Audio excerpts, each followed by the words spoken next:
Valencia Sur desde Canarias. Yo soy Alexis, el encargado de cardiología de Alvea Veterinaria, junto con Diego, el encargado de endovascular del Centro Veterinario de Innovación, para un paciente que se llama Tina, que tenía una alta carga parasitaria en la aurícula derecha, significa que tenía mucha filaria en la aurícula derecha y la estaba matando, estaba produciendo un síndrome de vena cava, se llama.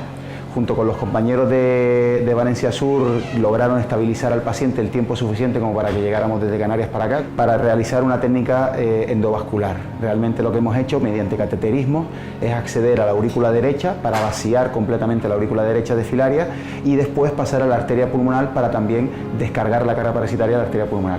Inicialmente ha salido todo muy bien, después de casi 2 horas de cirugía.